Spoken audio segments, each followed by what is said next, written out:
following is a production of Cary TV, the Town of Cary's government access channel.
Call to order the June 25th meeting of the Cary Town Council. I want to thank everyone for joining us from your home this evening as we continue to follow the governor's stay-at-home orders. We are streaming tonight's meeting virtually. The majority of the council is present with me tonight. We have all had our temperatures checked as we entered the building. And as you can see, we've adjusted our seating so that we have the proper social distance. Each person has been given hand sanitizer and a mask to use as they deem appropriate.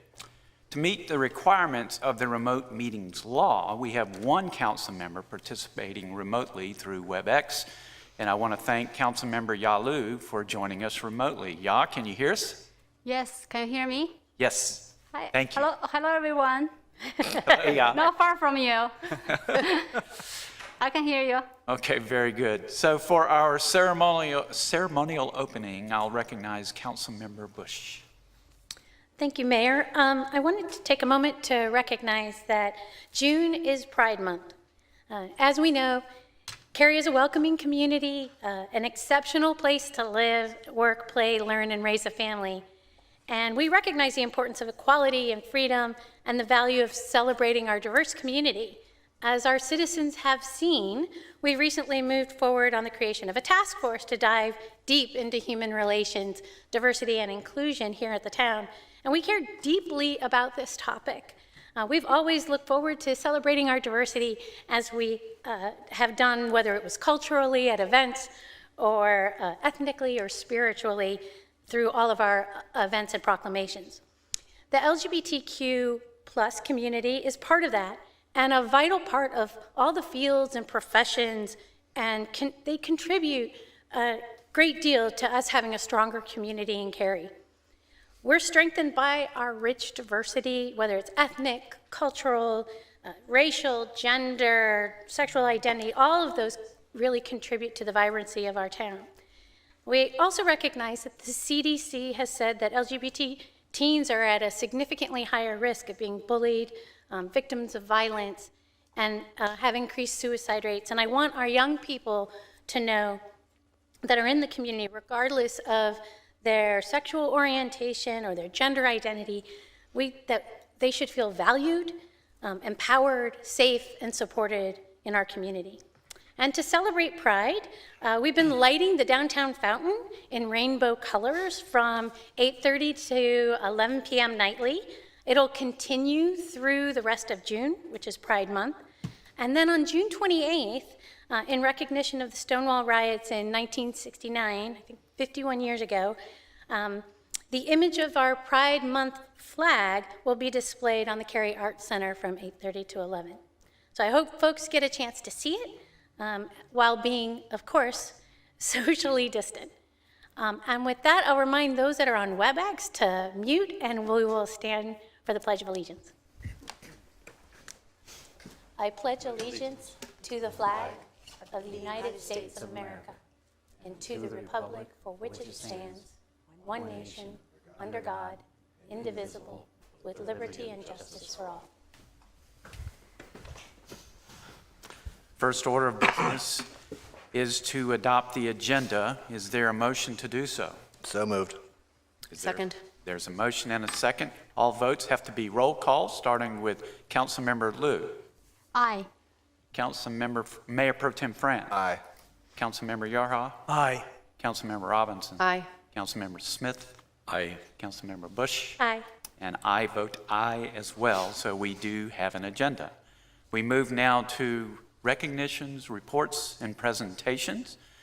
During a regular meeting, we would usually use this time to recognize any scouts in the audience who may be attending as a requirement of their community citizenship and community badge. But since we don't have an audience of scouts, we would like to reach out to our scouts, and we have one that we would like to recognize that we do know is watching and attending. And he's a member of Troop 204, which meets at Westwood Baptist Church in Cary. And we're going to give you applause whether you're here or not. So thank you so much for watching this council meeting and working on your citizenship and community badge. We now move to our third item, which is Public Speaks Out. The instructions for submitting comments for our Public Speaks Out were attached to the posted agenda. Participants had the opportunity to send comments through email, 311 online portal, and regular mail. All comments received before noon today were emailed to the council, and a printed copy was given to council at tonight's meeting. At this time, I'll open up Public Speaks Out, and I'll call on staff to summarize comments received before noon.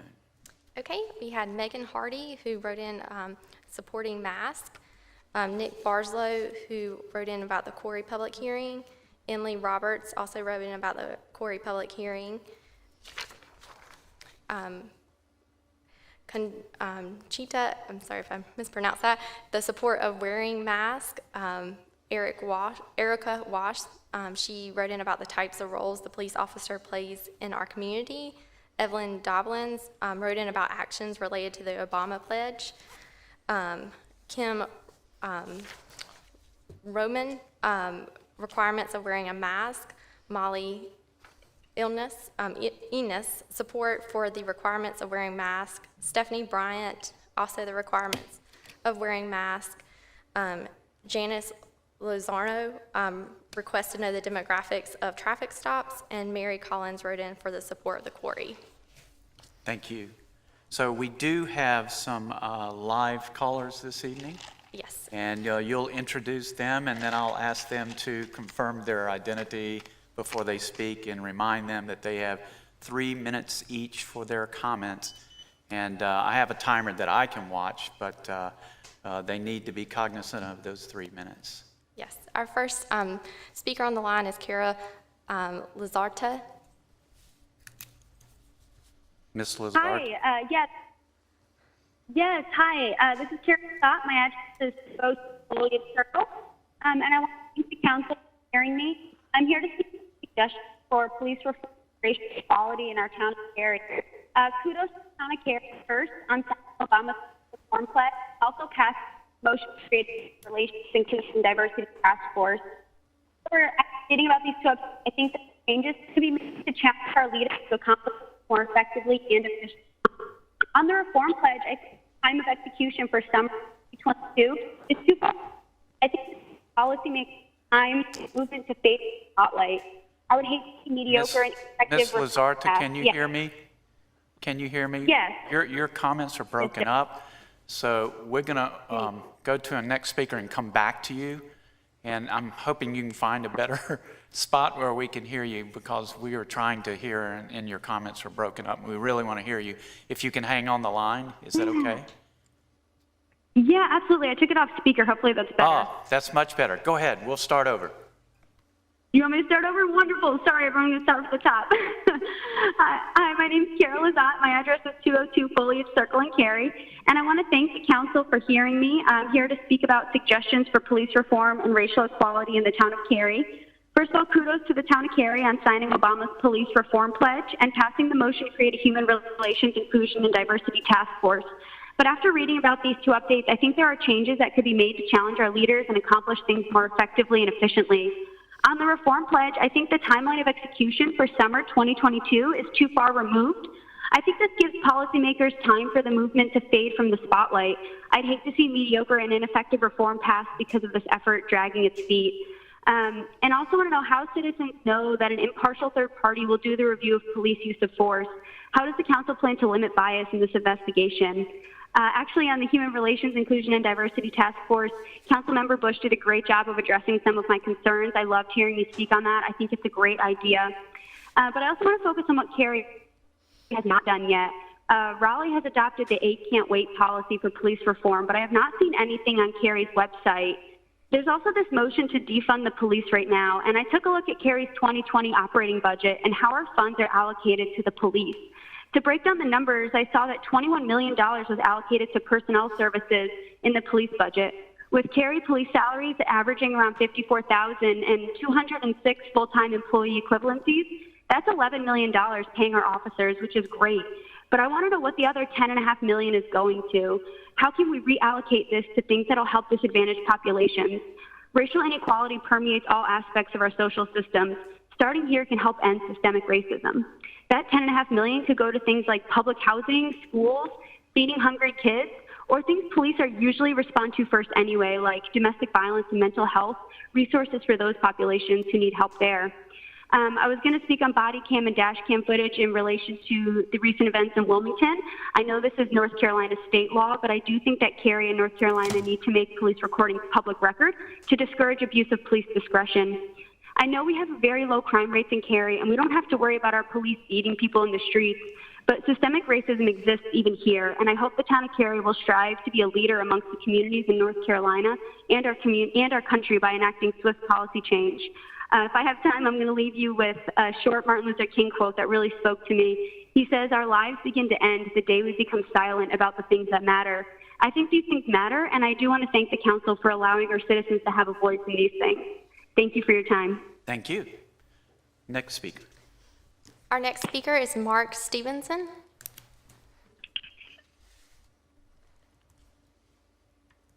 Mr. Stevenson, are you on? Can you hear me now? Yes. Clearly? Yes. Okay, good. Thank you, Honorable Mayor and City Council. It's been a process of 6 months trying to get a hold of you, and I finally have. And I'll quickly run through the issue that we're experiencing out here at Preston Forest along Turkey Creek, which is no longer a Turkey Creek when a heavy rain comes, or even light rain anymore. It becomes a raging river, and trees falling over into the creek are blocking it. We had a major one out here. Fortunately, we were able to get it out before this last rain of about 2 inches on Friday, or we would have been flooded severely. Are you still hearing me clearly? Yes, sir. I'm hearing some feedback. Okay. And so we have a problem, and I want to emphasize, as the can was kicked down the road a number of times when I tried to contact you all that private property, we can't go. Bottom line, I'm a naturalist, and I know from research this is a natural resource. It involved, and it's on the west city limits side of Cary. It flows down the west side of Cary down to Crabtree Creek and in the Neuse River. So this is a community problem and also a state problem with the Department of Natural Resources. We met with the City Council 10 years or so ago, our community out here at Preston Forest, for you to allow the developers to come in and develop up along Davis Drive and High House Road. They did, and now when the rain comes, all that comes into Turkey Creek, overflooding it very quickly within 15 to 30 minutes. Water is getting out in our backyards and potentially under our house. Our children along here, several families have small children that they're afraid if they get out there after a rain and step in, they'll be rushed and drowned right in the creek. So this is a human life problem as well as a nuisance hazard to our property. let me summarize just quickly here. Then we want the city council to get involved and take care of this immediate problem. We pay you $6,000 of taxes each now to help us, and we've elected you as our representatives, and we want some return on that. Secondly, to get out here with your council and officials to assess the problem and develop a long-term plan, and I understand you got to get a budget in there to take care of the problem. So I respectfully ask you that, and find other responsible parties. It may be natural resources. And yes, we individual neighbors are doing what we can, but the problem there now to lift big trees and the trees that are falling in requires heavy equipment like your power equipment and things. You've got a right of way on the side of that Turkey Creek, now a raging river, but you could come in there with your stuff. So I'm just saying that.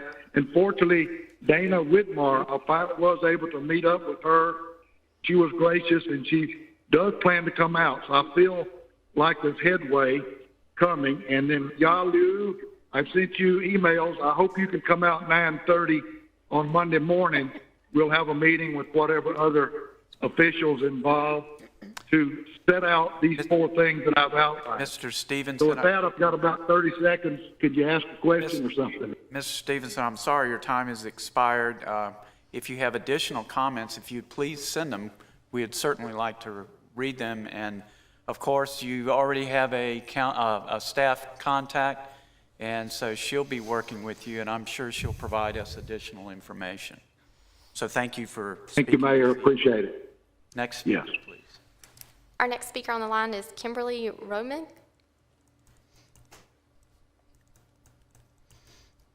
Ms. Roman, can you hear us?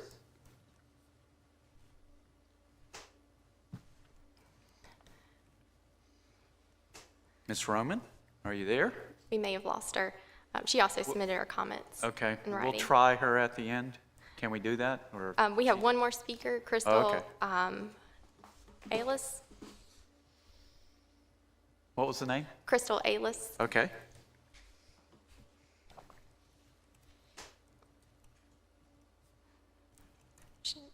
She may not be on the line as well, so. Hello?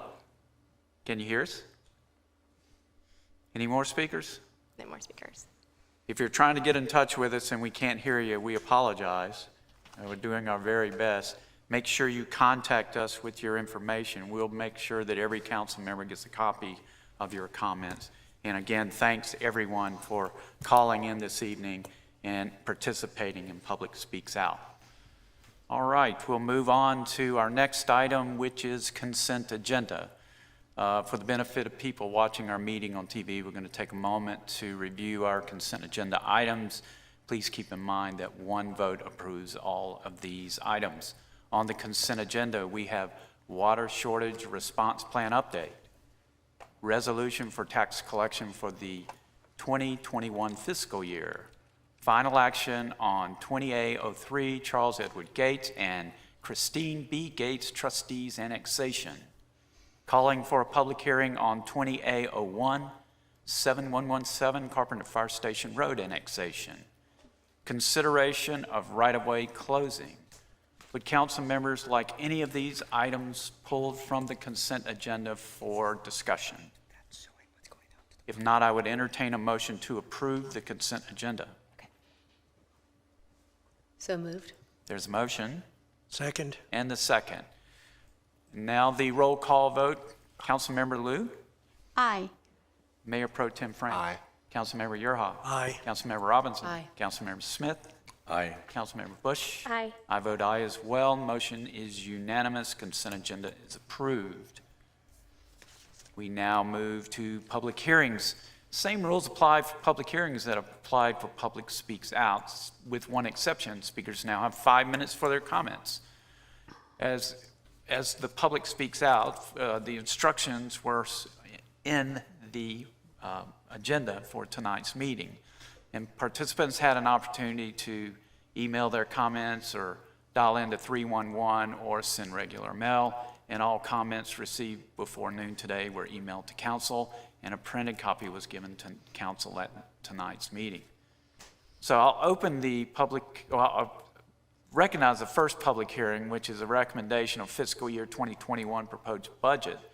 And we had a budget public hearing on June 11th, as required by law.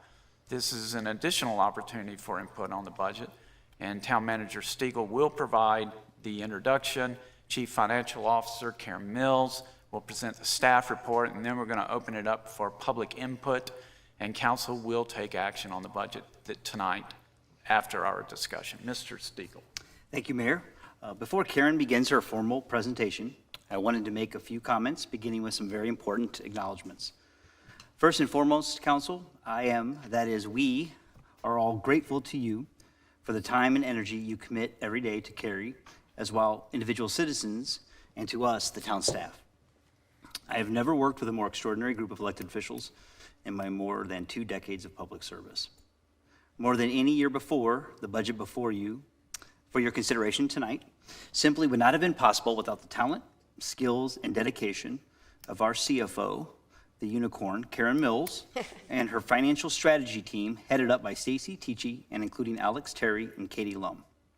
I want to publicly thank them for their truly incredible work, especially over the last 2 months. And as if the budget itself wasn't enough, they had to create it during a pandemic. Also, and always contributing, are our department directors, many of whom are here tonight in the audience in appreciation of you, Mayor, and the entire council. Like the council, our town staff comprises an extraordinary collection of what I believe to be the finest group of public servants in any community in the country. And finally, I want to thank our citizens for their trust and confidence and involvement in keeping Cary Cary. As Karen will detail shortly, Cary is different from most other local governments because we budget all year long, not just in the last few months of each fiscal year. We refer to it as our rolling budget process, and it's most notable during our special quarterly meetings where we bring you budget updates as well as opportunities.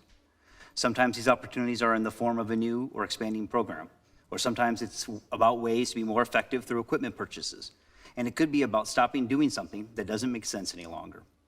The message here is that Cary is a dynamic community, constantly impacted by things we can and cannot control. So with your support, Council, we've developed and implemented a budget process that works for our organization and the community that we serve. So if we could get this slide up. Now I have a little technical. That's the opening. Let me see. There we go. So tonight I'm proposing one revision to my recommended budget in the form of a 4% decrease in our utility rate for the coming year. As you'll see from the slide, we use our utility fund reserves to pay for this charge, which totals about $2.6 million. Since it's substituting one revenue source for another, there's no change in the total proposed budget. I'm recommending this revision based in large part from several of my conversations with council members, especially Don France, Mayor Pro Tem France, who ultimately asked me to look into it. We examined the concept carefully, and we determined that this one-time reduction would not only work, but actually made sense given how much money has accumulated over time in our utility fund reserve. Because Cary's utility system is mature and built out, we can make this one-time rate reduction without at all jeopardizing our utilities' financial wherewithal. We won't see the large rate swings of 10 or 20 years ago when the utility system was being built out. We also do annual rate setting based on a forward look and backward over time and consider such things as usage, operating expenditures, debt service, maintenance, regulatory compliance, and construction costs. In summary, I'm revising my recommended budget to include a utility rate decrease because I'm confident that doing so will have no substantive impact on the utility's financial position, while also offering our residents and businesses some relief during these unprecedented times, especially in light of property tax increase we are requesting. And it also provides proof positive that when we say we need money, we ask for it, and when we don't, we don't. And so the utility rate demonstrates that as well. And with that, Mayor, unless there are any questions for me, I'll turn it over to Karen to set the stage for tonight's public input session. Thank you. Good evening. Thank you, Sean. Good evening, Council. I'm here to introduce the final opportunity for citizen input before your consideration of the FY 2021 revised recommended budget. Tonight's input is in addition to the statutorily required public hearing that you mentioned, which was June 11th. The revised recommended budget totals $427.6 million for both operating and capital expenditures.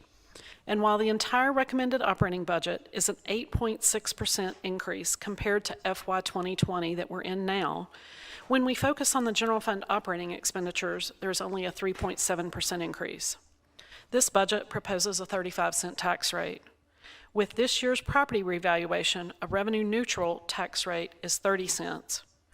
At 35 cents, Cary will still have the lowest municipal property tax rate in Wake County. As you know, the proposed budget holds steady on many important factors and pushes forward on others. There are no increases in solid waste or recycling fees. There are no increases in development fees. There are no new positions, despite continued growth in our population. There's no merit increases or cost of living increases for employees. And as Sean discussed, the revised recommended budget actually decreases our volumetric utility rates by 4%. Many people are particularly interested in funding for our nonprofit partners that deliver services to our citizens along with us. It has been Cary practice to fund an amount equal to $1 per citizen for a pool of nonprofits that supplement Cary's cultural arts, and another pool of $1 per citizen for nonprofits that enhance other facets of quality of life in Cary for our citizens. Based on a rounded estimated population of 169,000 on January 1, the long-standing practice of financial support for each of these pools is included in the proposed budget, and you have a list of those details at your seat. This recommended budget does push forward on the priorities approved by 80% of our voters last fall in the Shaping Cary's Tomorrow bond referendum. The remainder of projects are included in future years in our capital improvement plan. Other long-term planning included in this year's recommended budget is funding for land acquisitions that will lay the groundwork for future facilities. This summary shows you bond projects that we can get started in FY 2021 with this recommended budget. We would begin projects for improvements in streets, sidewalks, and intersections, and we would begin work on additional downtown parking as we prepare for the downtown park that has already been funded and is in design. It includes 2 new parks west of Highway 55 that are funded with $11 million of bond authorization. Black Creek Greenway and other park improvements and renovations, including the skate park, would also move forward with this recommended budget. As Sean discussed, this budget is based on listening to our citizens.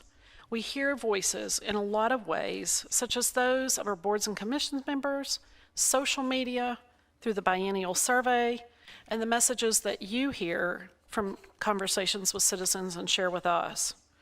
As we were developing this budget, life changed, as everyone is well aware, with the pandemic. We reevaluated everything. We actually went through 13 different scenarios before we got to the recommendations that we've made tonight. We went and looked at those 13 scenarios and found common features in each of them. And it became clear that the priorities of our diverse population and our varied citizen interests are reflected in our values to provide community safety, our services, to maintain our infrastructure investments, and to continue to invest in the future. This revised recommended budget also remains true for the values close to my heart, financial stewardship, and the goals set forth in the Imagine Cary 2040 Community Plan. Tonight's public input opportunity is in addition to the legally required public hearing held June 11th. However, it's important to know, as we've mentioned, that staff requests budget public input year-round. On a monthly basis, we have and we will continue to prompt our citizens to share their thoughts and values. We use social media and we use the Bud Utility newsletter to consistently ask for them to talk to us. We provide multiple ways for them to talk to us: email, phone, Twitter, Facebook, whatever works for them. We're listening. Of course, citizens also always have the opportunity to comment at any public speaks out portion of your regular council meetings. Any citizen comments on the budget that come out throughout the year, we share in those quarterly reports. We advertise this public input opportunity beginning on June 12th, and we've shared 13 comments that arrived by noon today since that advertisement. And Mayor, once you open the public input session, I'll summarize those citizen comments. I'd like to touch on just a few process details. These dates highlight council's official involvement in the formal budget process. And while this appears to be the end of a process for 2021, a long process, I would like to remind you that our process really is never ending. Almost everything in the budget, besides the tax rate, is eligible for reconsideration and amendment at any official council meeting, including our rolling budget review that occurs at every council quarterly meeting. So thank you very much for your attention to this crucial component of our fiscal management. And now is the time for public input on the town's FY21 budget. Thank you, Ms. Mills, and indeed, now is the time for the recommended fiscal year 2021 budget. And I'll call on Karen Mills once more to summarize comments that were received earlier, and all comments received before noon today were emailed to the council and a printed copy was provided to us. Ms. Mills. Thank you, Mayor. Bob Barkey asked that our proposed tax rate and revenue neutral tax rate were reported. Jeannie Reuter expressed interest in improved landscaping and media maintenance in Western Cary. Brian Chappell expressed his concerns that too much money is being spent on public safety. Patrick Quarry expressed concerns that too much money is being spent on the police department and that the downtown parking deck shouldn't be pursued. Riz Dard asked for additional funding for energy sustainability and renewable energy resources. And Ashley Thomas of Bridge to Sports spoke to us through both a voicemail and an email requesting additional funding for Bridge to Sports through the nonprofit funding program. And then, as I mentioned, the interest in nonprofit support, we had 6 comments from representatives expressing appreciation of their funding for their nonprofit. And that's Jeannie Hoffman of Gigi's Playhouse, Sangeeta Menon of Kieran, John Toma of Transitions Life Care, Ann Schmidt for National Alliance on Mental Illness, Kelly Navison of Raleigh Camerata, and Laura Moore representing Concert Singers of Cary. Thank you, Mayor. Thank you, Ms. Mills. We have No no call-in. call-in? Correct. Okay, so I'll close the public input portion of the public hearing and open it up to council members for questions, comments, thoughts, motions. I thought we do motions under the discussion part. I thought we closed the public hearing. You'll just close this public input session and then take the motion during discussion. Oh, very good, sorry. Never mind. Still dealing with this. Everything's strange to me, being virtual. So any comments before we move on to our next item? All right, well, as was said, we get to this under discussion, and Mayor Pro Tem Franz has my back, and he keeps me from messing up. Thank you. We had one public speaks out caller that had technical difficulties. We haven't reached her yet, so we're hoping that she comes on the line. We're communicating with her right now. Okay, so we're going to continue on. If we get that speaker back, we're going to break wherever we are at the end of that item and bring them in. So our next public hearing is the 5.2 Act 9 Land Development Ordinance and Imagine Cary Community Plan Amendments. And Economic Director Ted Boyd will introduce the item, and Assistant Planning Director Deborah Grannon will present the report from staff, and council will not take action on this item tonight, and it's going to be referred to our Planning and Zoning Board for their review and recommendation, and will come back to us at a different time. Mr. Boyd. Good evening, council. The last time I had the opportunity to present to you all was at our council staff retreat in early March, so it's good to be in front of you again. As our community grows and evolves, we are constantly evaluating our plans and regulations to ensure they are aligned with the vision for our community, and it's especially true of our downtown. And it's been a topic even going back to our 2019 council staff retreat. Tonight, staff will be presenting proposed amendments to both Cary's Land Development Ordinance and the Imagine Cary Community Plan that will continue to further the vision of a vibrant, urban, walkable downtown. LDO amendments proposed tonight for your consideration will focus on refinements within the cottage business and residential subdistrict in the town center zoning district. We'll also propose policy refinements that support downtown street connectivity and contextual design, and the addition of 3 connector streets to the transportation map that will fill gaps in our downtown street grid. And finally, in addition to those downtown-specific amendments with Act 9, staff is also proposing a series of general LDO text clarifications and process improvements. And with that, I'd like to turn the presentation over to Deborah Grannon. Thank you, Ted. Good evening, Council and Mayor. Good to be here this evening. Just like to say that we're introducing, I'm sorry, can you get some feedback on me? If they can adjust my audio. I think we're Hear good. me all right? Yes. Okay. So what we're presenting for you tonight are amendments to both the land development ordinance and the Imagine Cary community plan. And we'd like to start with the cottage business and residential subdistrict of the town center district, which was adopted back in 2003. The original intent of this zoning district was to allow the existing residential dwellings to be repurposed for low-impact commercial, office, and personal service uses. That would retain that residential character in the downtown district. We've only seen a few examples of how this zoning district has been implemented with non-residential uses over the years. There's 3 areas in the town center zoning district that are zoned cottage business and residential. First comprises the property shown on this map in light purple along Chapel Hill Road. We'll call that CB&R1. The second comprises properties located south of Park Street and west of South Academy Street, which fronts Harrison Avenue. And the third comprises properties along the east side of Walker Street. We'll call this area CB&R3.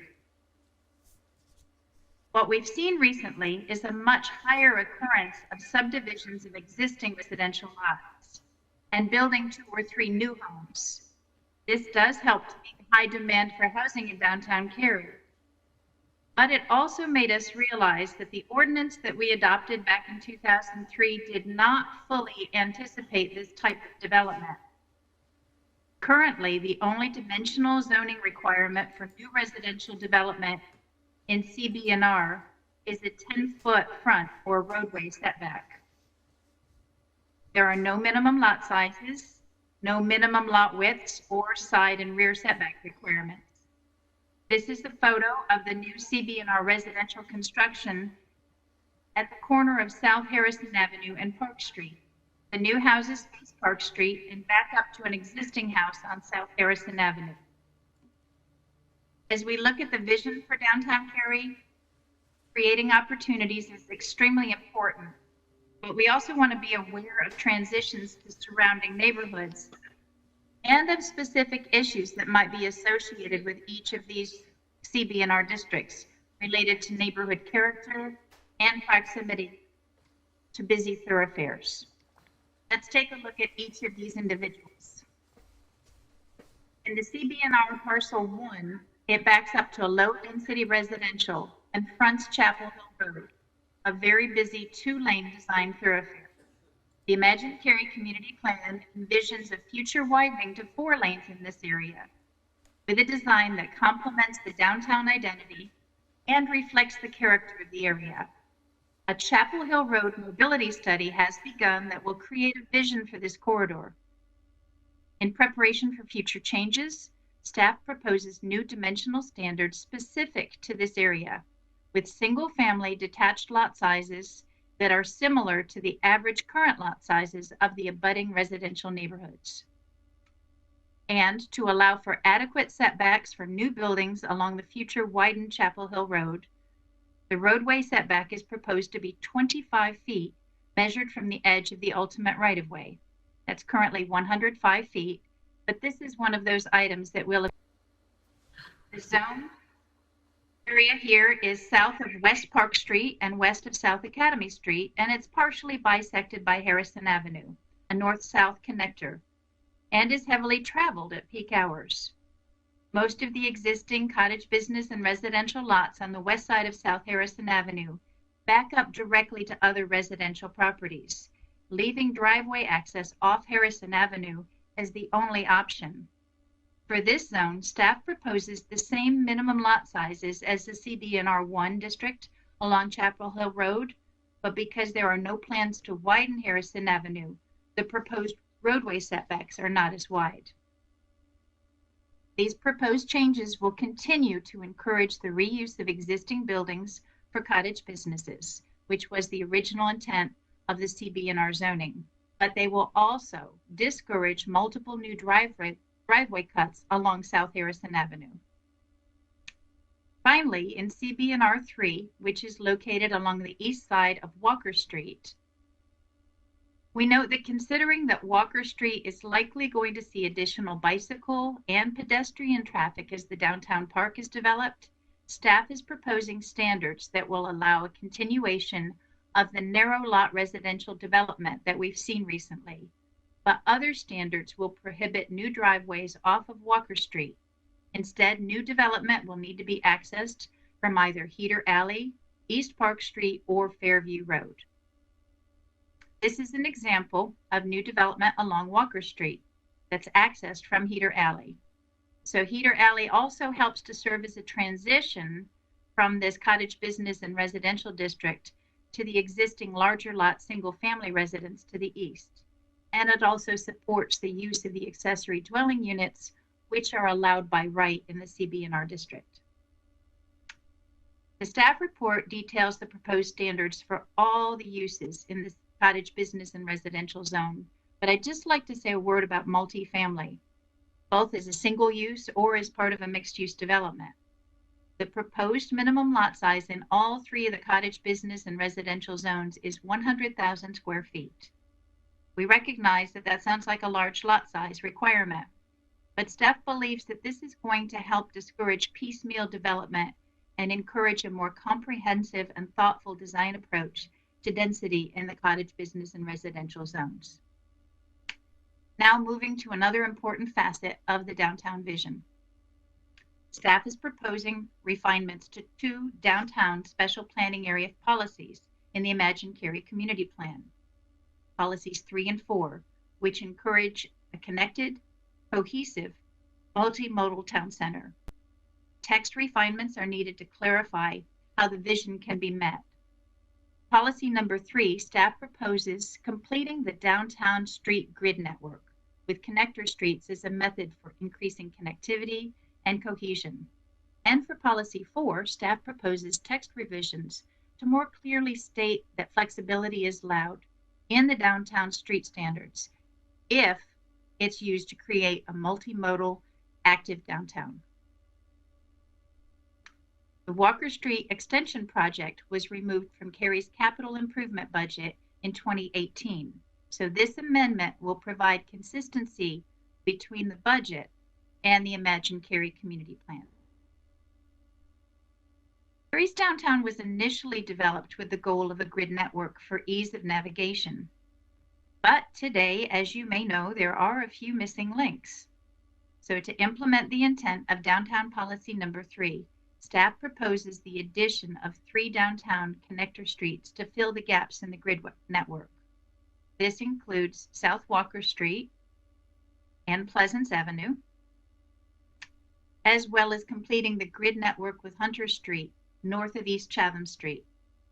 Staff also recommends removal of the Walker Street Extension Project from the Imagine Cary Community Plan's roadway widths map. And this is to provide consistency between the plan and the capital improvement budget plan. So filling in the gaps in the street network, that's very straightforward. But anytime the staff comes to you and says that they'd like more flexibility, we feel like we'd like to provide a little bit more explanation. So we just want to touch on the fact that the goals of this amendment are intended to foster a more pedestrian urban downtown.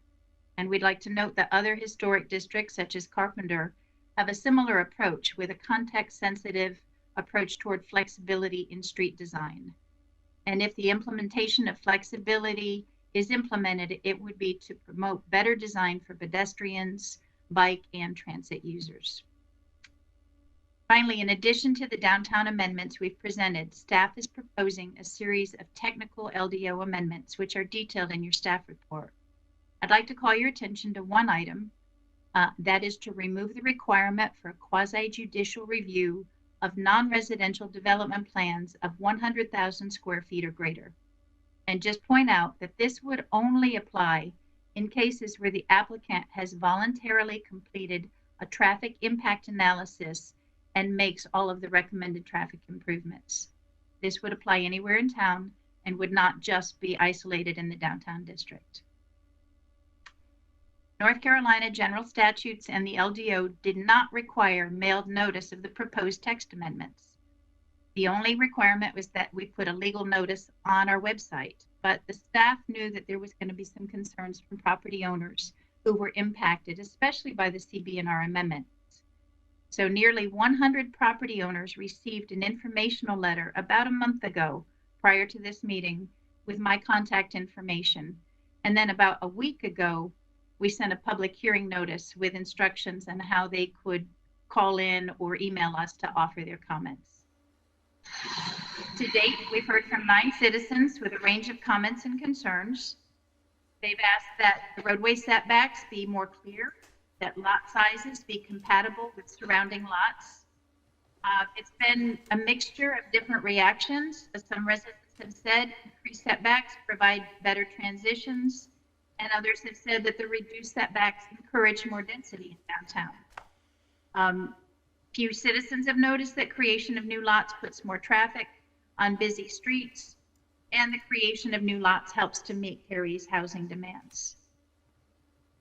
Basically, most people wanted to ensure that their entitlements were protected and maintained, but also asked that we look at making sure that our decisions are balanced and help preserve existing property values.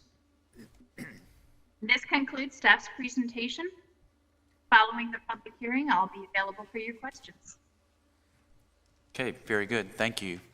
We'll now open the public hearing for continue the public hearing for Act 9 Land Development Ordinance and Imagine Cary Community Plan Amendments. And we have 3 people on the line to speak? Right now, we believe we have 2 people on the line right now. 2 people? For this. Okay, very good. Our first caller in is Keith Bliss. Keith, would you confirm that you're the correct caller by giving your name and address? Sure. Can you hear me? Yes. Excellent. No echo? No echo. Perfect. Yes, my name is Keith Bliss, 115 Dry Avenue, right here in downtown. You can go ahead with your comments. Yes, go ahead. Okay, great. Just a quick background, and I'm excited to see the progress of this go through the Planning and Zoning Board, and I'm looking forward to a lot of interaction at that stage.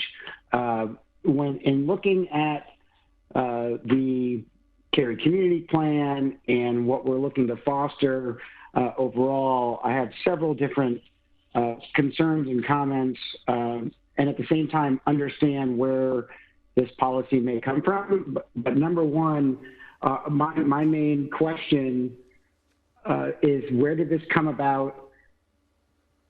Who initiated it and why?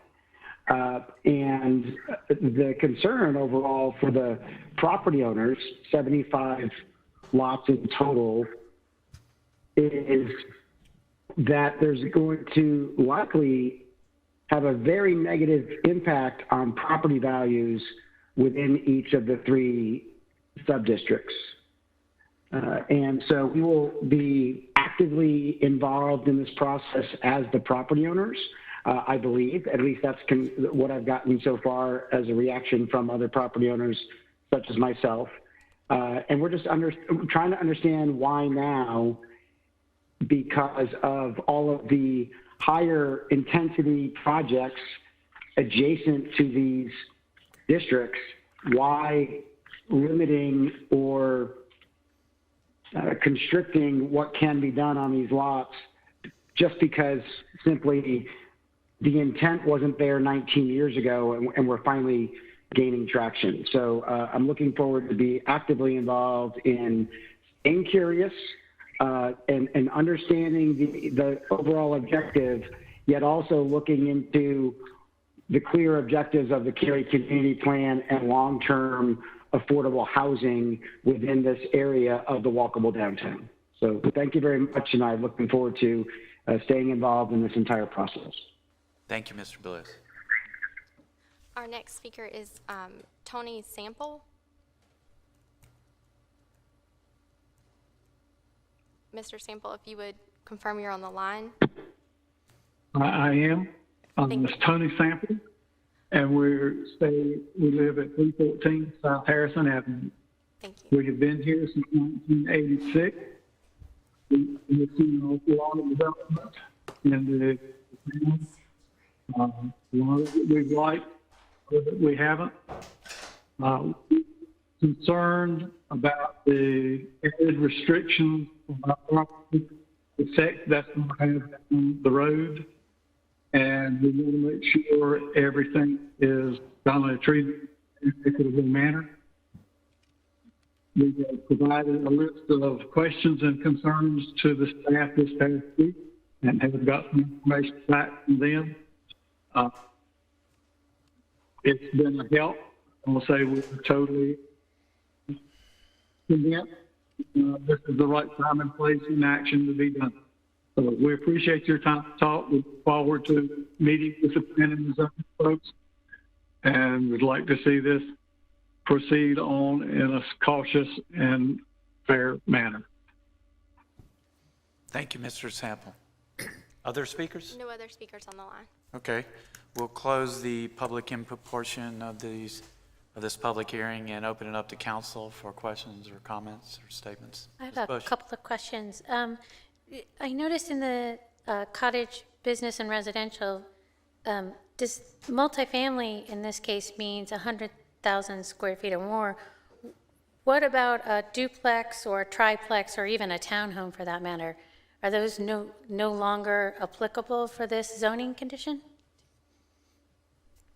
Do not allow townhome developments currently. Can you hear me all right?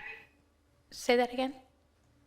We're not proposing any changes to the existing uses, and townhomes are currently not allowed, and that would remain the case.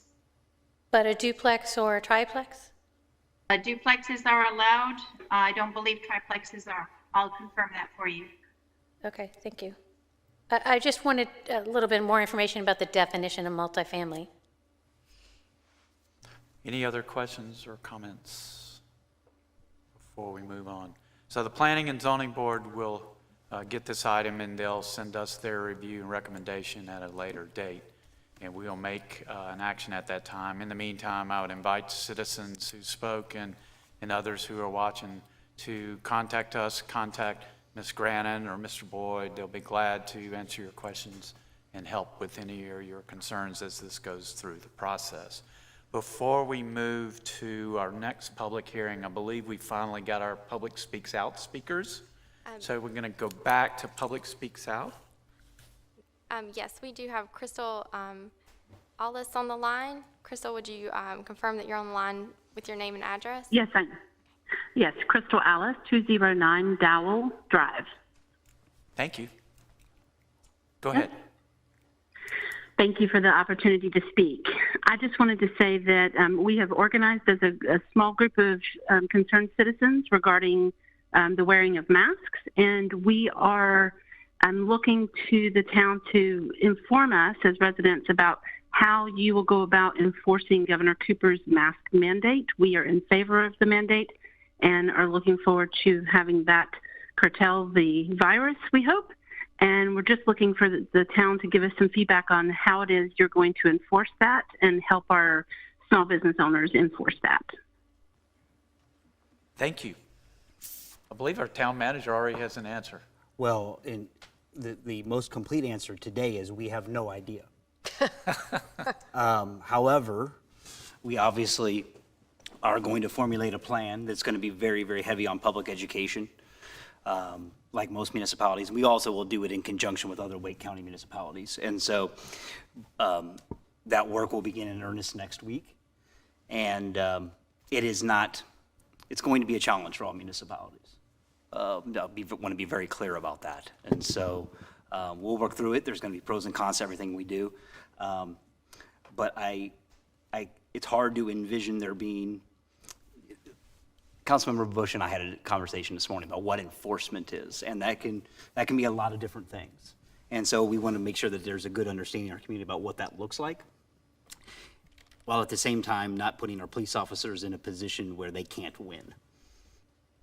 Right. So, I think as a matter of protocol, public speaks out, we're here to listen, not to answer all those questions.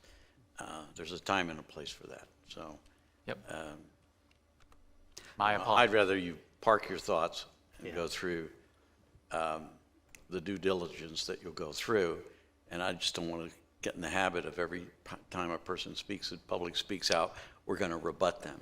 That's not the intent of public speaks out. Okay, thank you. Next speaker. Yes, we have another speaker on the line, Alistair McGregor. Would you confirm by giving your name and address?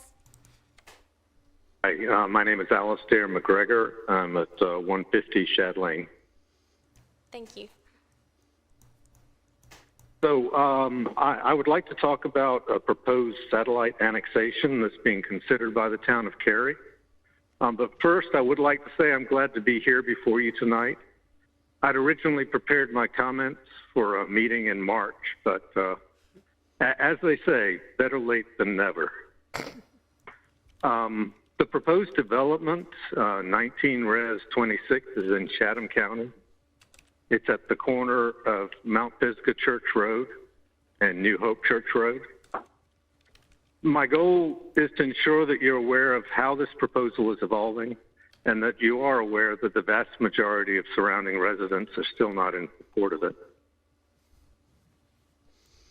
On March 4th, there was another neighborhood meeting, and there have been some developments. The meeting began with 58 people signed in and even more in attendance. Some difficult questions were asked. But first, a correction. The initial presentation by the developer stated that this proposal was for 165 houses. They meant 150. The updated proposal does not seem to accommodate much of the feedback from the first meeting. Key differences from the old to the new proposal are reduced neighborhood buffers, reduced road buffers, except for the New Hope Church Road entrance, and increased lot size along the width of the Chatham development, about 1,000 square feet. I believe they were not listening.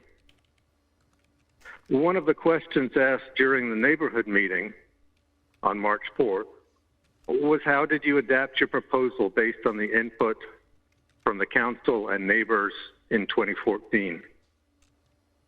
I sensed surprise at the question, and there was no answer.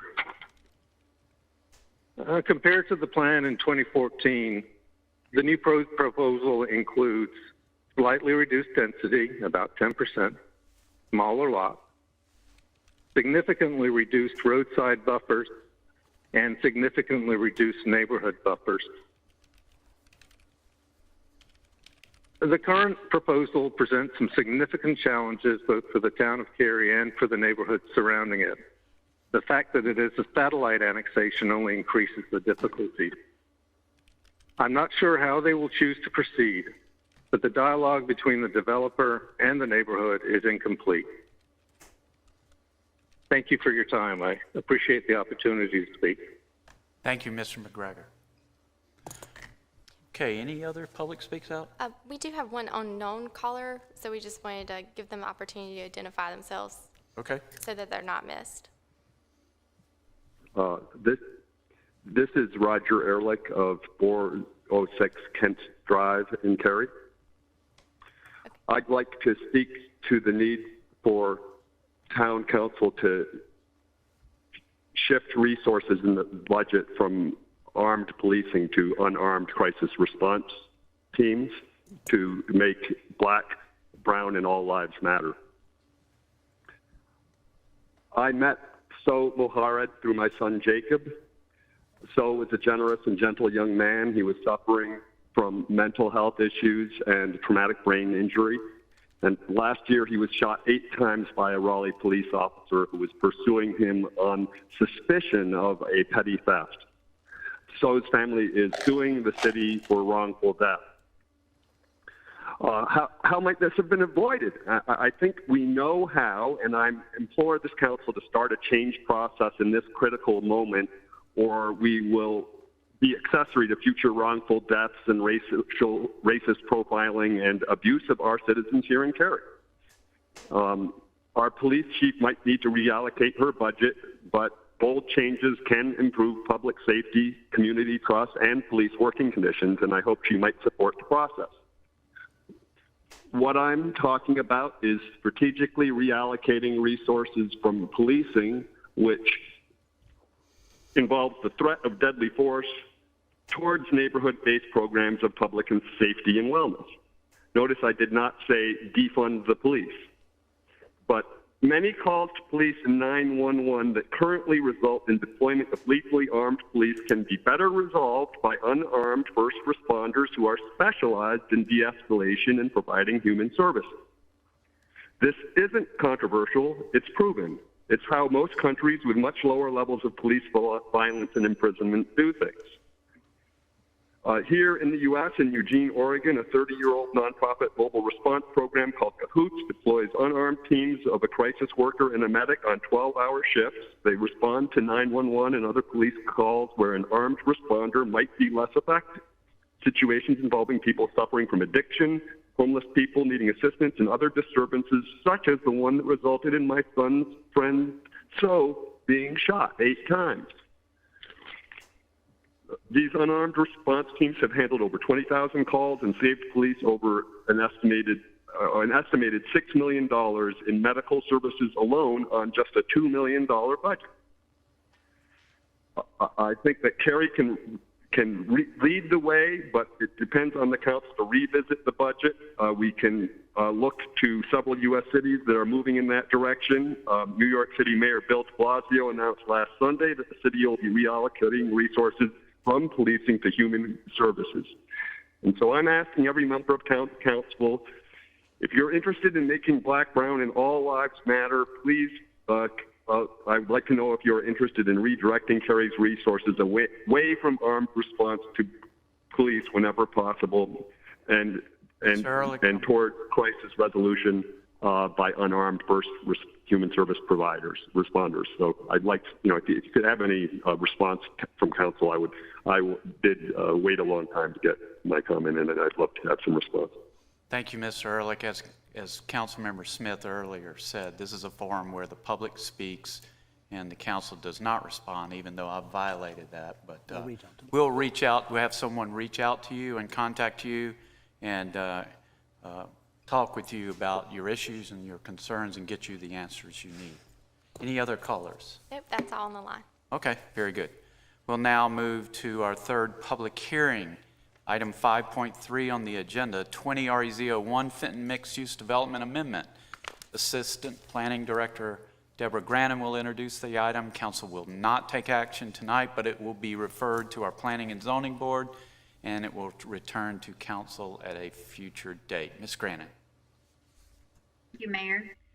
In 2018, Cary approved Fenton, an extraordinary mixed-use development project at a significant geographic location.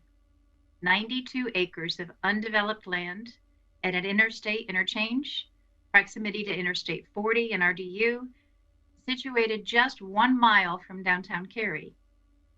In addition to being physically positioned for success, the site integrated exceptional design commitments, secured with over 100 zoning conditions, including vertical mixed use along the center of the project, with ground floor retail and office or residential on upper floors, architectural and landscape elements that exceeded our LDO standards, and assurances in the form of a design guidebook that provided a clear picture of the commitments to architecture, landscape, hardscape, as well as signage and artwork opportunities.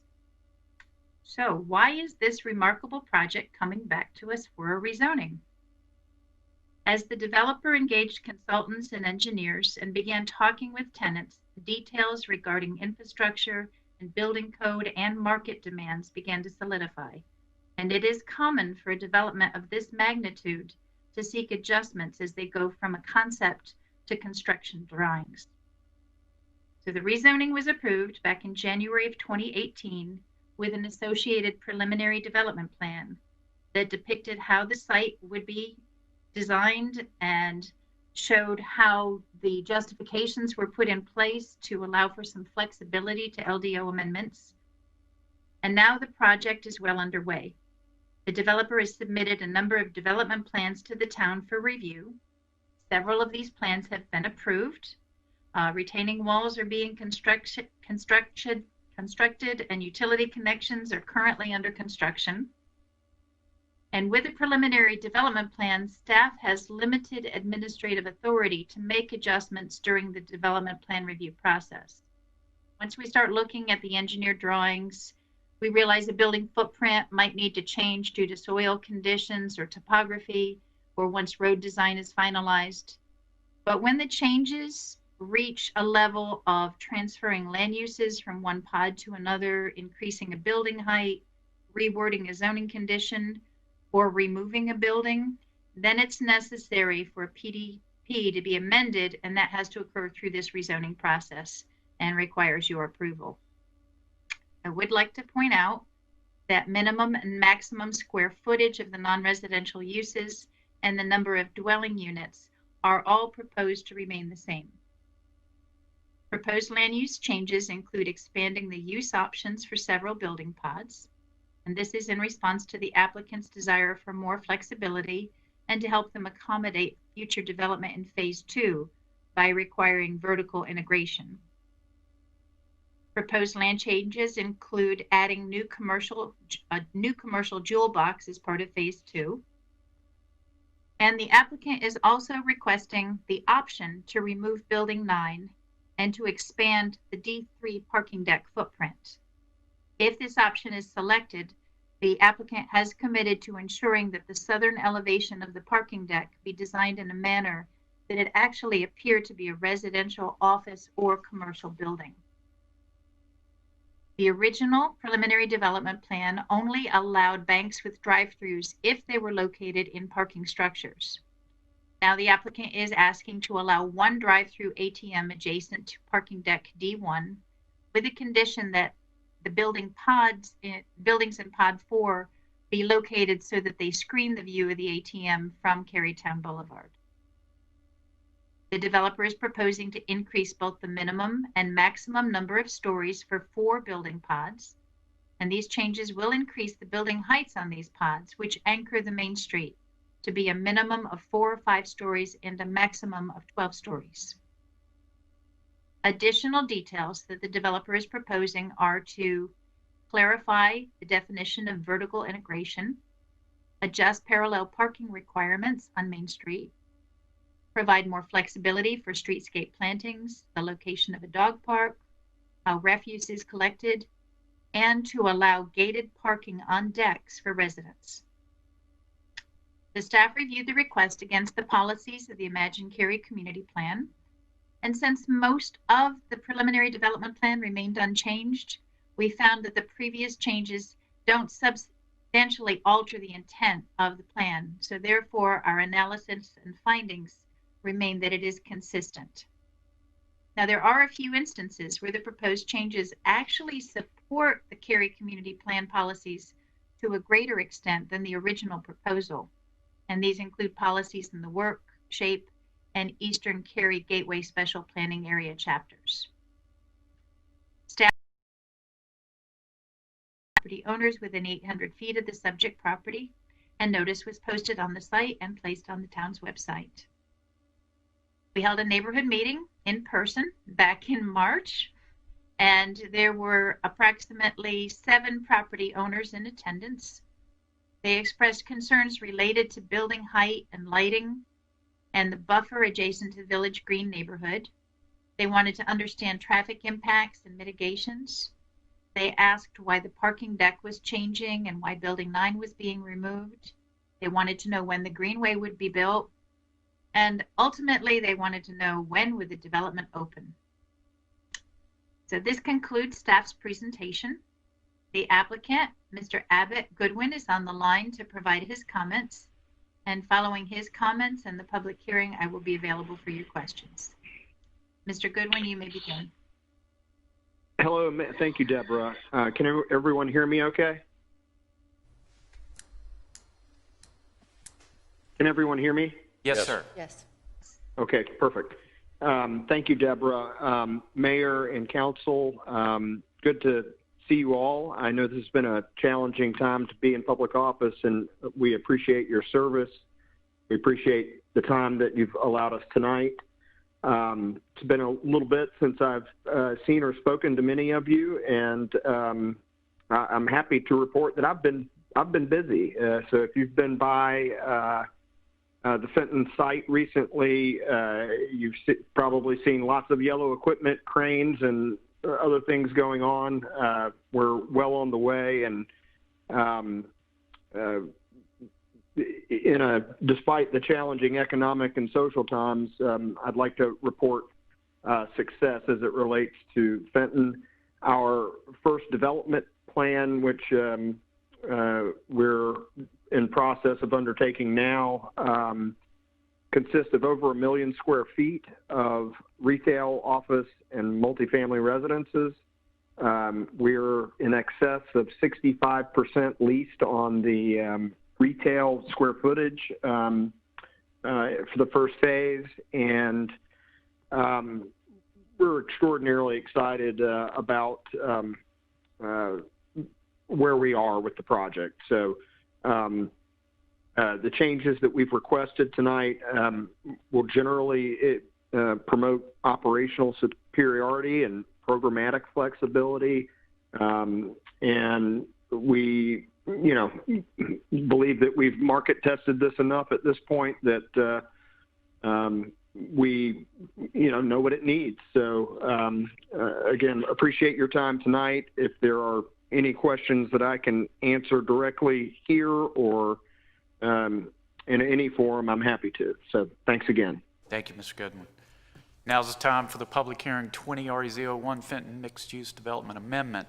And I'll call on Deborah Granum once again to summarize any comments she received before noon today that were emailed or 311 or mailed. And council does have a printed copy. Ms. Granum. Yes, the only comments we received were basically people looking for more information about the project. Okay, very good.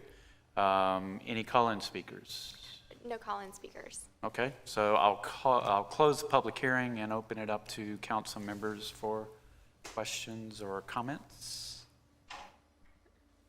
I had asked this question of staff in the agenda meeting, and I've also since spoke with the applicant about it, but just want to continue to get it out there. I feel like my overall concern's been addressed. I think what they're trying to do is a good thing. But initially I had concern with that, long linear Main Street where it was all one contiguous section where they've since, broken it up with a road, and then you've got pieces on both sides. I've since learned more about why that is. They'll be able to shut it down for festivals and events and those kinds of things, but I'm still just looking for a little more information how that might all work together when there's not festivals or events or concerts and things like that. And then just when they were going through the slide with the proposed building heights, it seems like forever and a day ago since we've had some of these conversations about it, but I don't remember why we ever went with a maximum for office square footage. I kind of thought we were headed down a path where we didn't really care about, we wanted minimums but not maximums, I mean, the height's not a concern to me. I don't know why we want to put a limit on some of the office buildings either, but I don't know if we really had those discussions when this came to us originally or not. But Okay. Other comments, questions? I'll just throw in something really fast. I don't know why we had the maximums on the office. I'm not sure, unless we were concerned that if we didn't, that the office would overwhelm the site and we wouldn't have enough residential integrated into it. I don't know, because we still had the minimums on the residential. So I'm not sure. But as I look at that aerial that was presented to us with, going back a couple slides where you see the grocery store, I have a regret that we did not consider what the view shed was going to look like from these buildings, especially when you get into like 12-story buildings, which we didn't anticipate, but even a 6-story building. The rooftops of a rooftop of a grocery store is one of the most ugly sights there is. And I regret that we didn't consider that and, try to get the developer to put, something above the grocery store for parts of the grocery store so that it wasn't just one level big roof. And I hope that as this project goes forward that it doesn't turn out to be kind of like this ugly site, for all those buildings that overlook that grocery store. I think I was thinking about what it looks like to look out of surface parking, but I didn't contemplate that ugly rooftop. So it's a regret. Other comments? Yeah, I think, kind of echo that, the sense that we're not used to the whole idea of taller buildings, and I think it's natural, and it's actually, this is a great site where I-40 is and everything else, and so you bring up a good point. I think it's just like we're not used to thinking about that view shed, and I think if there's a lesson learned here, that we start thinking a little bit about that. I mean, I can recall some of our inner city trips, and one in particular to Oklahoma City. We were having meetings at some of their tallest buildings, and it was really a shocker to look down and just see the eclectic mix of ugly is the only way I can say it. And so that's just an interesting point. I think we can learn from this. I'm not sure, I'm glad to see they're raising the heights on some of those things, particularly where they're located. But I think that's good feedback, and I just wanted to echo that because, I do think that we should really be thinking about that for the future. Other comments, questions?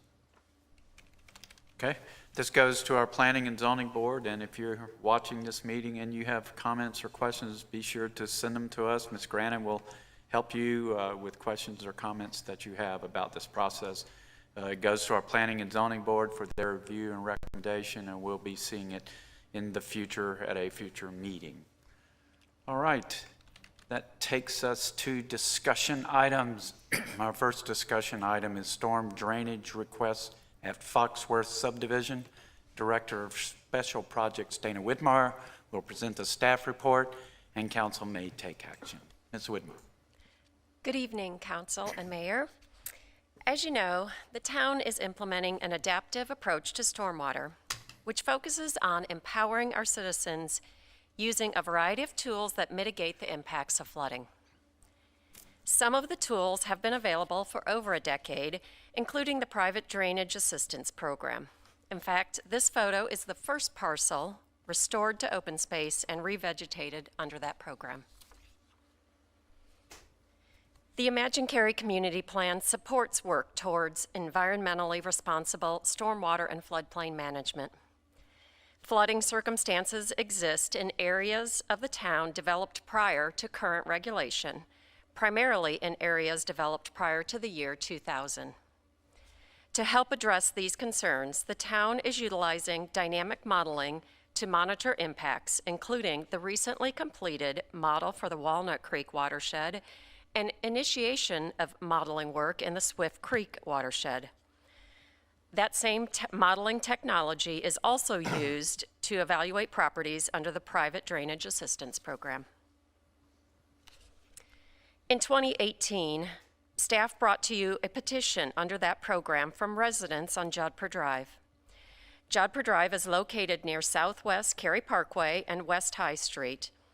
In this photo, the white line depicts the creek that runs along the rear of the properties, including the residential structures at 113 and 117 that experience structural flooding. These properties were introduced to council, but the item was tabled to allow time for staff to work more with the property owners. Both of the properties in this request experienced structural flooding. This photo of 113 Jodhpur is taken after a heavy rain event once the water had receded enough to get in the vicinity of the structure. The high water mark was actually at the second panel on the garage door shown above. Wow. Since 2018, staff worked with the property owners and reached agreement this year to acquire the two properties based on tax assessed value. Staff is pleased to recommend that council find that the purchase of 113 and 117 Jodhpur Drive is necessary to prevent damage from flooding and authorize the purchase, demolition, and conversion of the properties into permanent open space, including revegetation, under Policy Statement 35 and the referenced North Carolina General Statute. I'm available to answer any questions you may have. Thank you, Ms. Widmar. I'll first open the floor, open the floor for questions, comments, and I'll call on Ms. Liu if she has any comments. No. Other council members, questions, comments, or motion? And the motion is at your desk. I move that we approve staff's recommendation to find the purchase of 113 and 117 Jodhpur Drive is necessary to prevent damage from flooding and authorize the purchase, demolition, and conversion of the properties into permanent open space under Policy Statement 35 and NCGS 143-215-55. Second. There's a motion and a second. Discussion. All right, roll call vote. Ms. Liu? Aye. Mayor Pro Tem France? Aye. Councilmember Yerha? Aye. Councilmember Robinson? Aye. Councilmember Smith? Aye. Councilmember Bush? Aye. And I vote aye as well. The vote is unanimous. Thank you, Ms. Widmar. Thank you. We now move to our second discussion item, fiscal year 2021 manager's recommended budget. And our manager, Mr. Stiegel, will present the staff report, and council may take action this evening. Mr. Stiegel. Thank you, Mr. Mayor. I'll turn it over to Ms. Mills. Good evening, council. It's time for the council discussion on the budget. Remind you that we're looking at a $427.6 million budget for operating and expenditures, and a 35-cent tax rate, a 4% decrease in utility rates, no increases in solid waste or development fees, and no merit or increases, any cost of living increases or position increases for employees. Thank you, Ms. Mills. And I want to echo Mr. Stiegel's comments earlier. I can't imagine the challenges you had of creating this budget, one, and then doing it all remotely.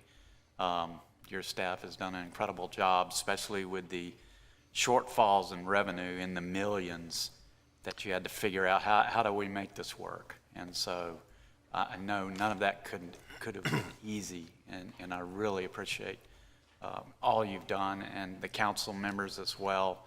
Up until the council meeting, council members are still talking about the budget and working on the budget and trying to get everybody in one place as we talk with each other individually.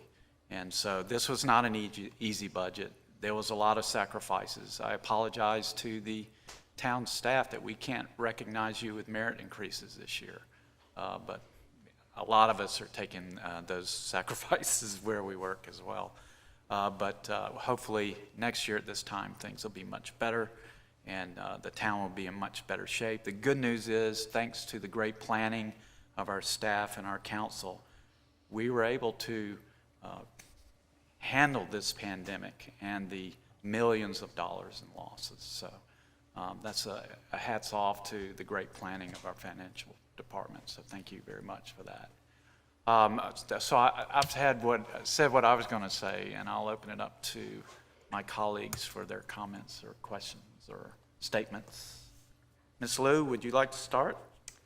Yes, so this will be my first year voting on the budget. And so tonight I would like to put on the hat of a citizen. So our property assessment shows that our valuation has gone up, and it's precisely because of the leadership and the decisions you've made over the years that has made this possible. So our citizens have benefited from your leadership. So with that, we will keep our tax rate the same. That means, we will see an increase in our property tax bill. But as a citizen, I recognize that this is not an ordinary time. This is a very challenging time, and I applaud the staff's efforts to work on this budget and come up with the decision, come up with the budget that allow us not only to hold steady but also allow Cary to look into the future, to build a Cary that we all love, to continue to provide the excellent services that our citizens want us to provide. So I'm looking forward to hearing comments from all you all, and we'll make a decision on this budget. Thank you, Councilmember Liu. Other comments? I'll go ahead. First and foremost, I want to echo your comments to, thanks to our staff, Miss Mills and Stacy and everybody in the budget department. You guys do a phenomenal job year after year, and we just couldn't do this without you. You guys are amazing. I want to thank Mr. Stiegel and everybody in the manager's office for your help and your leadership on this. Very, very difficult year. I also want to thank my council colleagues, each and every one of you. I know we all spend a lot of time on this budget. We've, had meetings, we've had conversations, we've probably didn't have enough conversation. I think maybe, with the pandemic and the challenges that we faced, the process this year maybe wasn't as clean and sharp as it could have been, and I'll take some of that responsibility. And so I hope that I've learned a little bit from this. I think staff has learned from this, and I'm sure that knock on wood, hopefully don't have to go through a pandemic again next year, that there'll be some improvements made. But I do want to thank each and all of my colleagues for the conversations and stuff that we've had. It's been very helpful. It's been very valuable. I'll start with the good. I believe this budget's a good budget. I believe that it funds our community's vision and our expectations as defined by our citizens in the Cary Community Plan, and it continues to maintain the high levels of services that our community demands. It continues to invest in critical infrastructure and quality of life projects, and as well as the bond projects that were overwhelmingly approved in last fall's bond referendum. I think we've all talked about that, continued investment in our community will help to keep Cary great. The bad news is the tax increase, but it's not like anybody saw this COVID pandemic coming. As recently as early March, we were all at our council retreat and things were looking pretty darn good at that point, Revenues were great. No tax increase was planned, even with the bond projects. And 4 months later, here we are. So it's amazing how things can kind of turn on a dime. But, sales tax revenues projected to be down 20%. And the reality is, even with the increase, if it wasn't for conservative budgeting over the years and, and making sure that we had a nice, cash reserves and fund balance, that we'd probably be in a lot worse situation than we are right now. So, we've all had, like I said, numerous meetings and conversations, and we've all ran the multiple what-if scenarios with different tax rates and expenditures and stuff. And I'm still struggling with the projected sales tax revenue, personally. I remain optimistic and think that it's actually going to turn out better than what's forecast, but I can't in good conscience take that risk, because if I'm wrong, then the end result means even a higher tax burden for Cary families in the future, and I'm just not willing to take that risk. But I will say that if I'm right and sales tax revenues beat projections, then I'm looking forward to a recommended tax decrease next year. But time will tell. She laughs. I appreciate the efforts of staff and Sean and everyone to, really work hard to look under every rock and, everywhere that we could possibly find a way to save our citizens, and I'm happy with the recommended utility rate decrease. Because it's our duty as council members to demonstrate to our citizens that we've done anything that we can to, best manage expenditures and revenues while still keeping Cary. We should make sure we do all that before we ask for more, and we have. Year after year, we continue to do more with less. Assuming this budget's approved, Cary has traditionally and will continue to have the lowest tax rate in all of Wake County. We have for years operated with fewer town employees per capita than any municipality in North Carolina. We continue to look for every opportunity that we can, both state and federal, to partner with them and seek grant funding whenever possible so that our citizens continue to get the best bang for their buck. As Ms. Mills spoke to this budget, no new employees, and no merit pay increases. Bottom line is we run a tight ship here in Cary. But yay, COVID. So, in the 13 years I've been sitting up here, this is hands down the most difficult budget process I can ever remember, and I hope it's the last. But while I don't know that I feel good about it, I will be supporting the budget. Very good. Mr. Yaro? Thank you, Mayor. This budget has been the toughest one to get your arms around in a long time, that's for sure.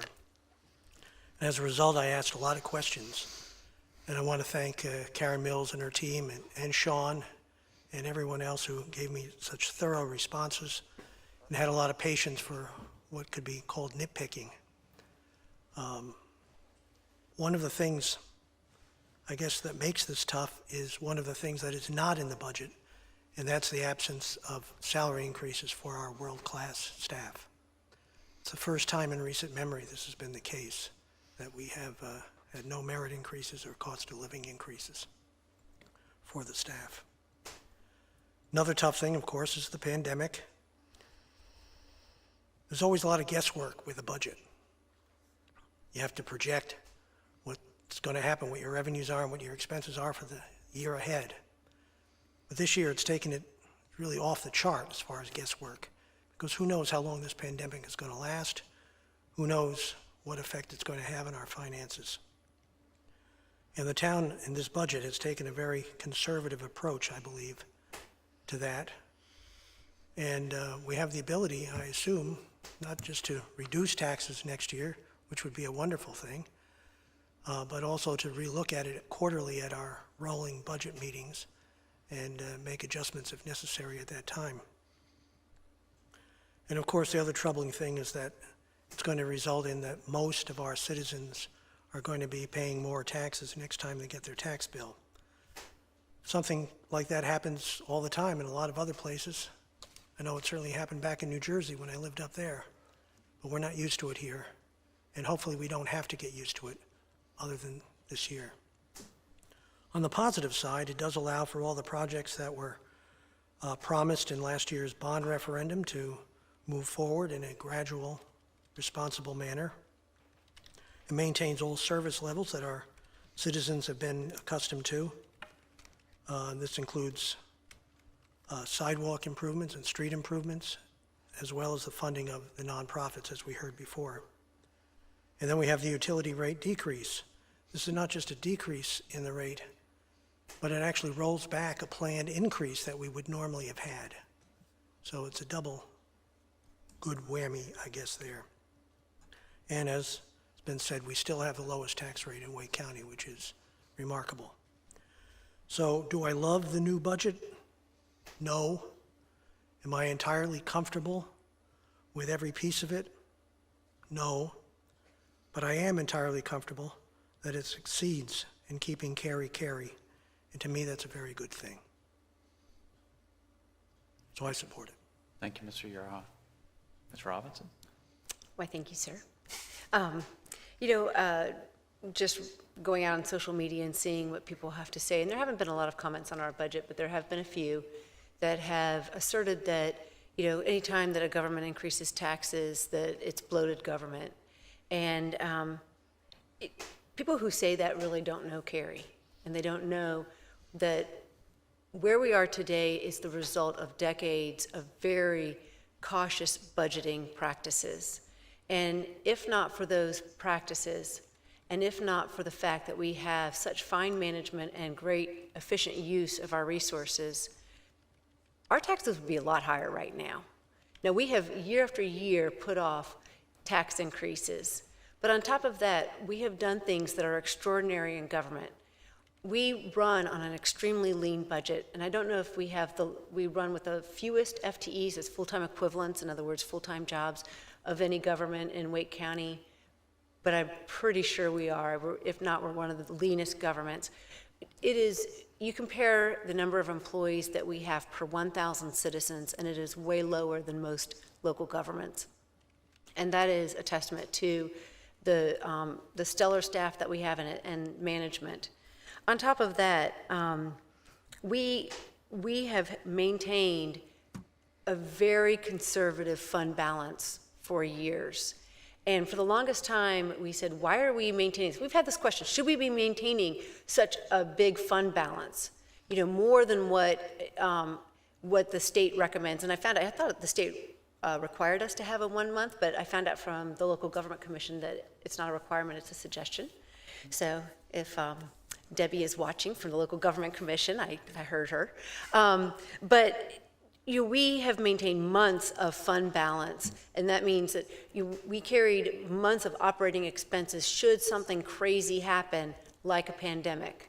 And because we did that, we were able to weather this better than we would have had we not done it. We would not be facing a 5-cent tax increase right now. It would be much higher because we would not have been able to weather it using fund balance. One thing I really hope as we move forward is that we are able to restore that fund balance that we have drawn down through this experience. The final thing I want to point out is that we did not move forward with this tax increase without input from our citizens. That tax increase was authorized by the citizens when we put out the last referendum, and we asked them, you would like these capital projects, is it worth it to you to have a tax increase to pay for it? And our citizens overwhelmingly said yes, it was. One thing that I think is people might question whether or not why we're moving forward with some of these projects at a time that the whole world is going through upheaval. And I think it's because people who are successful think counterintuitively. And while a lot of people are like trying to hunker down and not do anything, the town of Cary is moving forward with these projects. We're providing employment to people who need jobs. We are going to probably have lower construction budgets than we would have in good times. So I think that in the end, the citizens of Cary are going to win by having us move forward with these projects, not just because it keeps improving the quality of Cary, but because we're doing things to help our economy and also leverage these great rates that we expect to see. Finally, I just want to say, I think we are still, even with our tax increase, a great value for citizens. And Dawn, you mentioned that we are the lowest tax rate in Wake County. That's something for us to be very pleased about.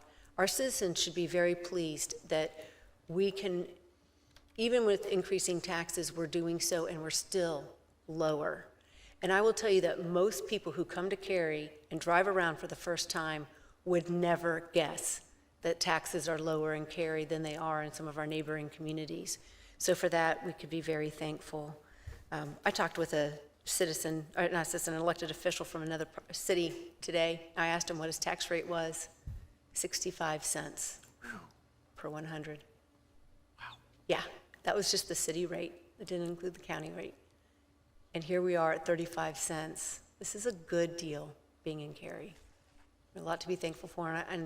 And Sean, I want to thank you and our phenomenal staff for enabling this. And I agree with those who have said, expressed regret about not increasing salaries. As time has gone on and I'm sitting here at the table, I'm thinking, I don't know if that was the right and fair thing for us to have done. And I appreciate the sacrifice that you all decided to make when you formed your budget and recommended it to us. But in some sense, I think maybe we should have fought back a little bit on that. Mr. Smith?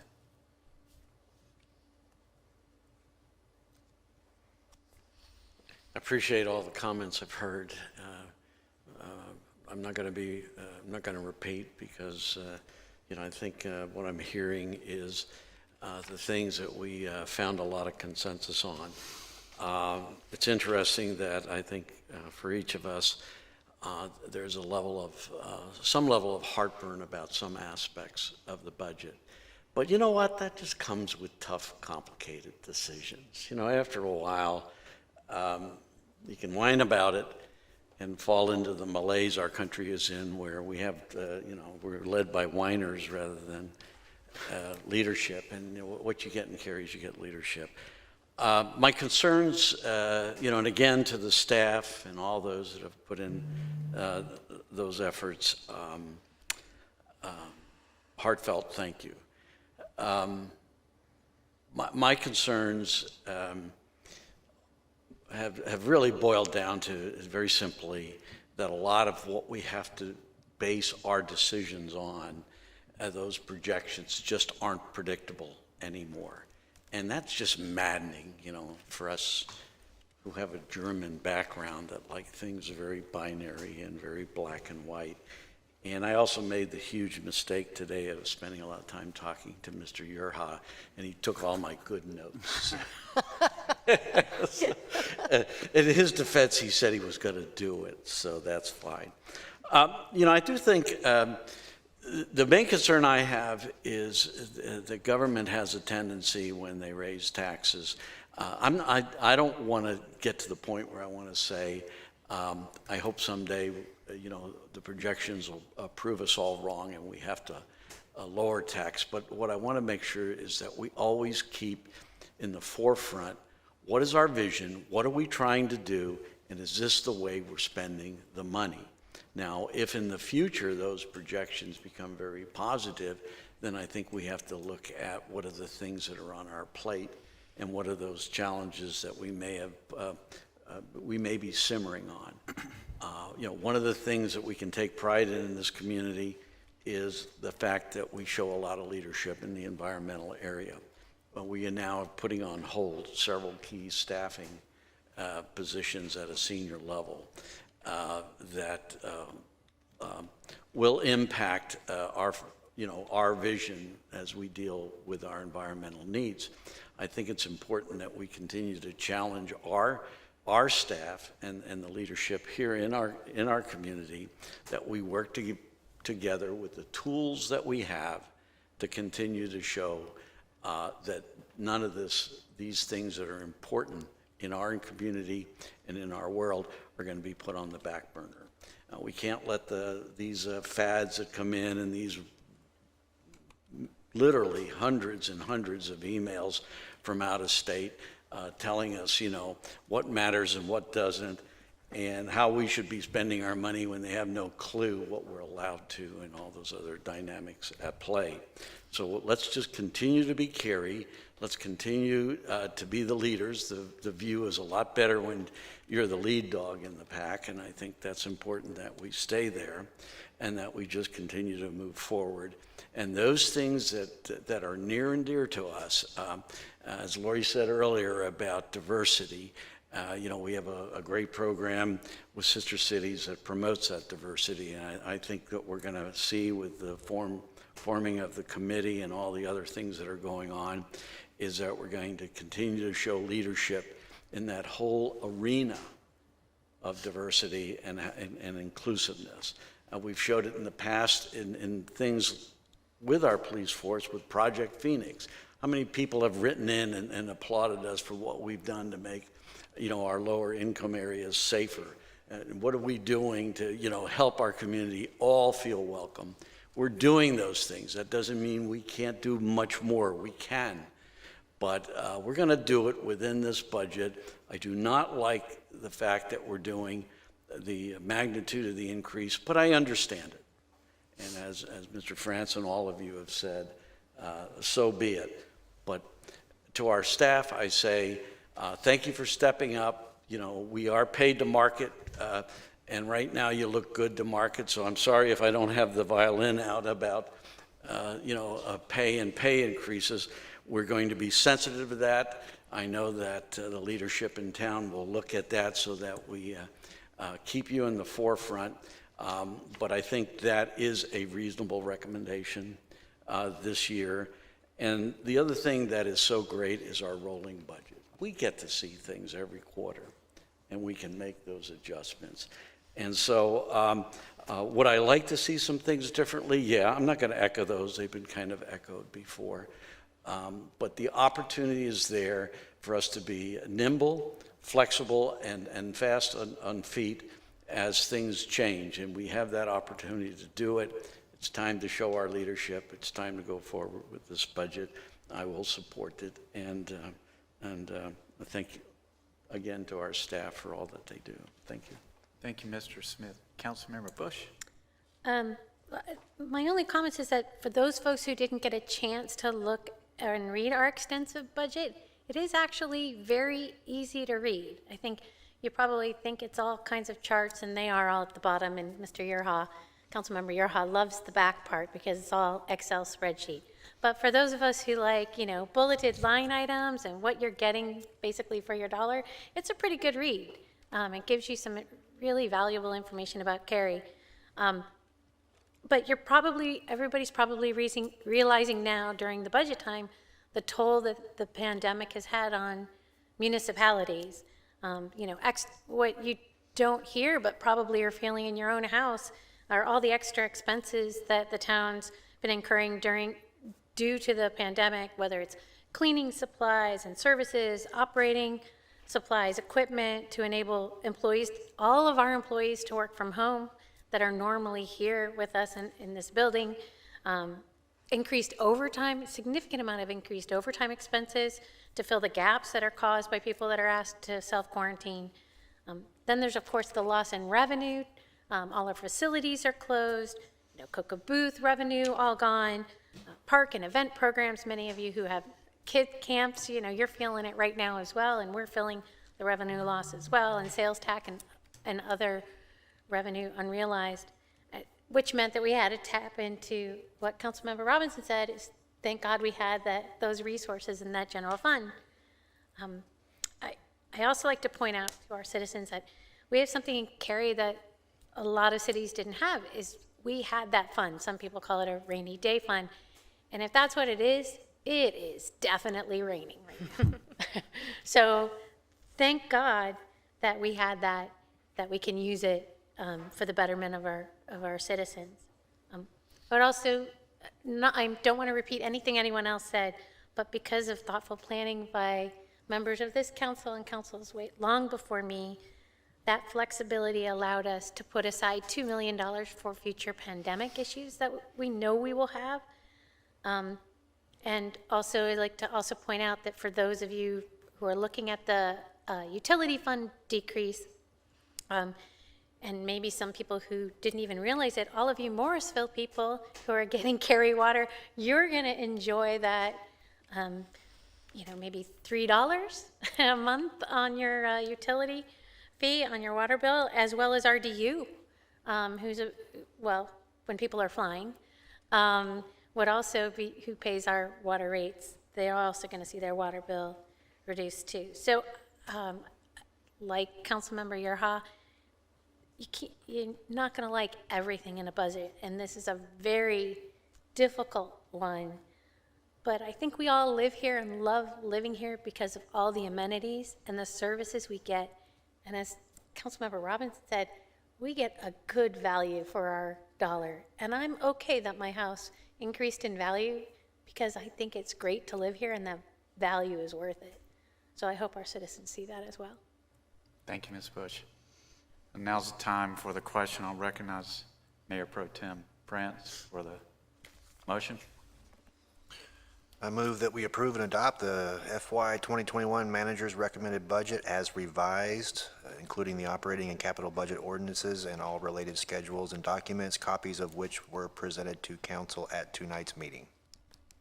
Is there a second? Second? Roll call vote. Councilmember Lou. Aye. Mayor Pro Tem France. Aye. Councilmember Yerha. Aye. Councilmember Robinson. Aye. Councilmember Smith. Aye. Councilmember Bush. Aye. And I vote aye as well, which makes it unanimous. And before we move on, I want to say that very proud of this council. I can guarantee you if this was another council in another municipality, this would not have been unanimous. That's how hard this budget was. We were about to go on camera, and I had 2 council members in front of me, and we were still talking about it. That's not a quorum, in case you're counting. But it was that difficult, and all of the council members had very good reasons. They were passionate about their thoughts. The difference with these council members is they're looking for ways to agree. They're looking for ways to work together. They're looking for ways to make Cary better. And I think that's a good reason, or one of the main reasons, that Cary is so successful. So thanks to all of you for working so hard on this budget. Mr. Stiegel, I can't understate your playing in this, because you were working up until the last second as well to help us get to where we need to be to vote on this. It's easy to work hard for people that care so much about their community. Thank you. Thank you also for your leadership, Mayor. Thank you. Okay, so time to go to closed session, and Ms. Bush always has this memorized, so. I move that we go into closed session that pursuant to GS 143-318-11A 1 and 3, that we hold a closed session to consult with attorneys employed by and or retained by the town in order to preserve the attorney-client privilege between the attorneys and the town, and to prevent the disclosure of information that is privileged or confidential by GS 143-318-10E.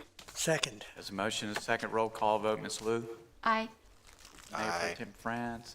Aye. Councilmember Yerha? They're getting ahead of me. Ms. Robinson? Mr. Smith? Aye. Ms. Aye. Bush? And I vote aye as well. So we will now go into closed session.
We'll reconvene our council meeting.